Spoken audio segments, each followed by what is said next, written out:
was open up the autopsy here, getting the bones rolling for you, and we want to pull out some of the pieces that we were retrieving.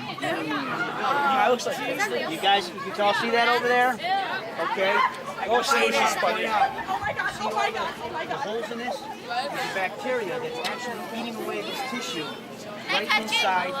No, it's actually covered in blood. And the entire belly cavity was full of all this meat. Guys, can you all see what was inside this alien? This one was a bigger piece. You see how much it's deteriorated? You see the holes? The bacteria inside this alien was actually eating itself alive.